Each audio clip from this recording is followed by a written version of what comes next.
ni inkuru ibabaje yakomeje kuba kimomo ku mbuga nkoranyambaga. Nagerageje guhamagara umuntu uri hano mu izindiro cyangwa se wabuze amakuru kuri Kibonke neza utuye no Kimironko mu izindiro. Yagerageje kuma amakuru amubwira ibintu byinshi igiye bitandukanye, harimo n'ibya divorce n'iby'imanza yazira hagati y'umugore wa Kibonke ndetse nawe. Ni ibintu byinshi turaza kubiganiraho mu by'ukuri uburyo burambuye, ariko kandi ntarinjira neza mu bintu twagiye twumva ku mbuga nkoranyambaga cyangwa se n'abantu hamagaye bari hano mu izindiro bambwiye. Hari abantu barimo baravuga ati aba pastor nta kigenda cyabo, abahanuzi nta kigenda cyabo, ati nta muhanuzi na pastor ukwiriye kuba yakwiyahura, ati rwose bakatukana ibitutsi bibi cyane. Mu by'ukuri ibyo bavuga ni ukuri kuzuye, ariko ntabwo ari ubwa mbere mateka y'itorero cyangwa se amateka y'isi umuhanuzi cyangwa se umuntu w'Imana yafata ikibazo cyo kwiyahura kubera ibibazo byarimo tugatuze bigiye bitandukanye, ndetse ni n'ubugwari. Ni n'ikintu cyo cy'ubugwari umuntu akwiye no kuba yagaya, nk'umugabo witwa Sawuli muri Bibiliya, ugaruka rwa mbere rwa Samweli 31 ku murongo wa 4 wa 5. Sawuli yariyahuye nawe yitera inkota nyuma y'uko Abafilisitiya bari bamaze kumutera ubwoba, yaga ko bamwica birangira yiyahuye. Undi mugabo n'umugabo w'umunyabwenge ukomeye cyane uri umujyanama wa Sawuli, Ahitofeli, ugaruka rwa 4 rwa Samweli 17:23, nawe yariyahuye nyuma y'uko ngo inama yiwe yaramaze kugira Abusalomo batari bayishyize mu bikorwa. Ariko tugarutse inyuma kuri Sawuli yari umukozi w'Imana, yatanyijwe n'Imana, abo mwami Imana imushyiraho agena n'Imana. Nyuma rero iyo kuva mu Mana atangiye kuyihenuraho no kutayumvira, nibwo yaje gufata icyemezo cyo kuba yakwigira nabi ariyahura. Yuda Iskariyota, murabizi ko Yuda yari intumwa y'Imana, yari intumwa ya Yesu Kristo. Mu ba 12 Yesu yaramuhamagara amutoranya, ariko nyuma yo kugambanira umwana w'Imana Yesu Kristo kandi nta cyaha yamubonyeho cyangwa se akagambanira amaraso atariho urubanza, byarajya afata icyemezo cyo kuba yakwiyambura ubuzima, birangira yimanitse ariyahura. Ari intumwa, ari umuntu wari uhatoranyijwe mu ba 12 bagendanye na Yesu, bakaba na Yesu bagasangira, birangira yimanitse. So amateka y'itorero rero n'abahanuzi n'abakozi Imana bajya biyahura, gusa n'ubugwari. Bibiliya ngo Yuda, Satani yinjira mu mutima wa Yuda, birangira Yuda ageze gute yimanitse.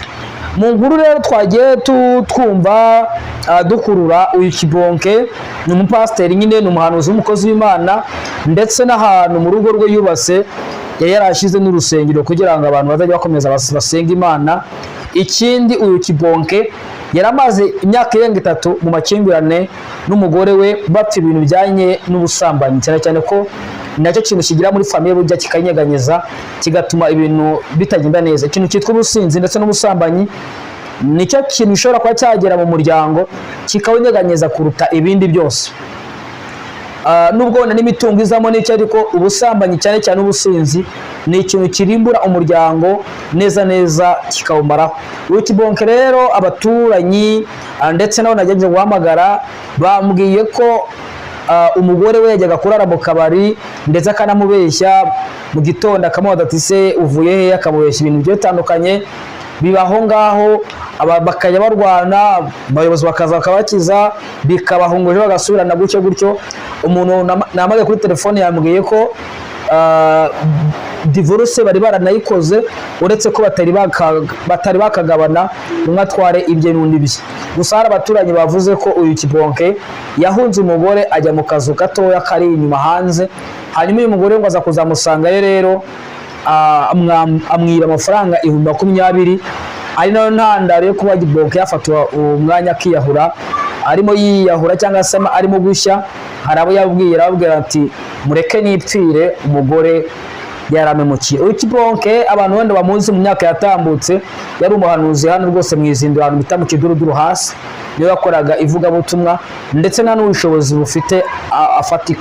Uyu munsi yari amaze kuyubaka, amaze no kubaka inzu zigeze nko muri 2, none ariyahuye azisigiye umugore.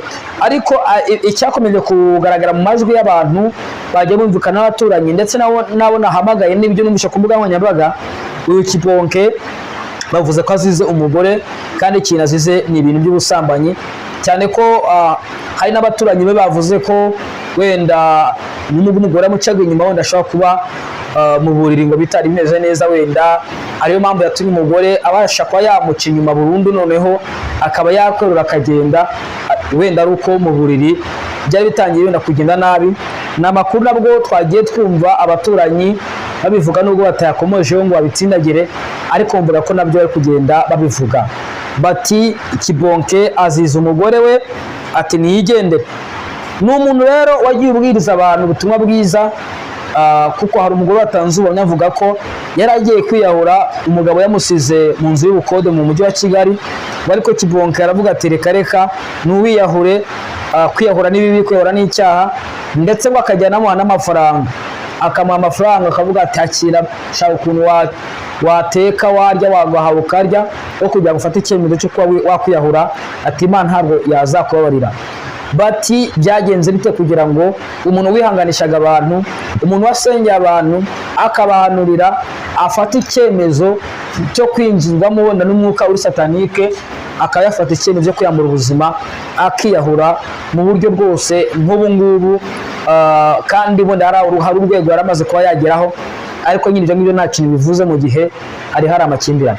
Hari abantu bajya bavuga ko uyu Kibonke atanywaga inzoga, abandi bati bari baraguye kuko banarwanaga banywaga inzoga, ariko hari uwavuze ko Kibonke atanywaga inzoga, ahubwo umugore ariwe wajyaga mu kabari ndetse akaba yanararayo. Nyuma rero aza kugura esanse ayitumye umuntu, birangira ngo agiye mu nzu ayisukaho, arangije afungura gaze, urumva nyine byahise bihura, umubiri we utangira gushya, bamusohora hanze amukaba imyenda, yumva yapfuye nabi, nyine yapfuye umubiri we urimo gutonyoka, yapfuye uruhu rw'umuntu utagaragara, ng'amaso yabaye umukara. Urumva ni ibintu bibi cyane, urupfu rwashenguye abantu, urupfu udashobora kuba ufite ukuntu warusobanura, ndetse unateye n'ubwoba kuba waruvuga. By'umwihariko umuntu wakoreye Imana akamenyekana muri kano gace ko mu Isindiro, ni ikintu kibabaje cyane, ni inkuru iteye agahinda, ni inkuru ibabaje. Ikindi kintu abantu bagiye bandika komanteri, ngira ngo wenda nta mutayandika bitewe wenda nk'uko abantu bamenyereye ngo abakozi Imana ntabwo ari abamarayika, abakozi Imana n'abantu basanzwe. ba Sawuli ku rwa mbere rwa Samweli 3:4, Sawuli yari yiyahuye, ari umuntu w'Imana, ari umukozi w'Imana, nyuma y'uko yavuye ku Mana Satani amwinjiramo, nyine ntiyumvira Imana, atajya kwikora ibikorwa bye, Imana imuca ku ngoma, nuko birangira nawe yiyahuye. Umunyabwenge, afite ubwenge budasanzwe, rwose ari umujyanama ibwami, abantu bamwemera nk'umuntu udasanzwe, Ahitofeli, birangira yiyahuye nawe, birangira yiyambuye ubuzima. Matayo 27:3, ni inkuru ya Zakayo ya Yuda Iskariyota, nawe yari yahuye nyuma yo kugambanira Yesu, abonye ko ibyo yakoze nta kintu bifashe, abonye ko urubanza rutsinze Yesu, nimbera azi wenda ko Yesu ararutsinda, ntumbaze, birangira yicujije, birangira agiye gute yimanitse. Urumva rero nimba intumwa Yesu yihamagariye yiyahura, umuntu wari umwami akiyahura, umuntu wari umujyanama ngo wagiraga abantu inama bikangana naho Imana ikugira inama akiyahura, urumva rero nta gitangaza kibaye bwa mbere, nta bintu bibaye bwa mbere mu mateka y'itorero, mu mateka ya Bibiliya. Abantu benshi bagiye biyahura kandi ari abantu bakoreye Imana. Yuda yari yahuye yarakoreye Imana, Sawuli yari yahuye yarakoreye Imana, n'abantu benshi bagiye biyahura. Rero Kibonke ntabwo ari wa mbere waba wiyahuye, ariko kandi si ibintu byo gushima, ni ibintu byo kugaya. Nta mukozi w'Imana, nta muntu wavugiye Imana ukwiye kurimbuka yiyishe. Bibiliya iravuga ngo ntukice, ijambo rivuga ngo ntukice, no kwiyica nyine ntabwo ari byo, byose ni icyaha. Nubwo Bibiliya itavuga ko kwiyahura ari icyaha mu buryo bweruye, ariko Bibiliya ivuga ko ngo ntidukice. So Imana twavuga ngo mwakire mu bayo, ariko nyine bibe mu mbabazi zayo nyine isanzwe igira. Gusa ni inkuru ibabaje, ni inkuru iteye ubwoba. Abanyamasengesho n'abantu mujya musenga, mujye musengera imiryango bimeze nabi hano hanze, ibintu by'ucana inyuma, ubusambanyi, ibiki byose, amakimbirane, imitungo, ubusinzi, ibintu nk'ibyo ni ibintu bitumye ingo zimerana nabi. Abaturage bagiye bavuga ati bino bintu ntabwo ari ubwa mbere, bimaze imyaka 3 ntibabanaga, umwe yararaga hanze mu kazu gatoya, undi akarara mu nzu, undi akagenda akarara iyo ngiyo mu nzoga, ibintu byahoraga bidogera, bahoraga barwana, abayobozi bakabakiza, kugeza Kibonke afashe umwanya wo kugira gute, wo kuba yakwiyambura ubuzima, yo kuba yagira gute, yo kuba yakwiyanga. Ngaye nguko rero, reka tubifurize kugira ibihe byiza, tubifurize kwihangana, by'umwihariko abantu basenganye na Kibonke, reka tubifurize kwihangana. Hari ibintu birimo kuba muri societe ugasanga biteye ubwoba, uretse Imana yonyine yaturisha izi nyanja n'imiraba, ndumva nta kindi cyakorwa. Kandi subscribe kandi like kugira ngo tujye tubana umunsi ku munsi. Mwihangane kandi mukomere, Uwiteka barinde. Shalom, shalom, shalom, shalom, shalom.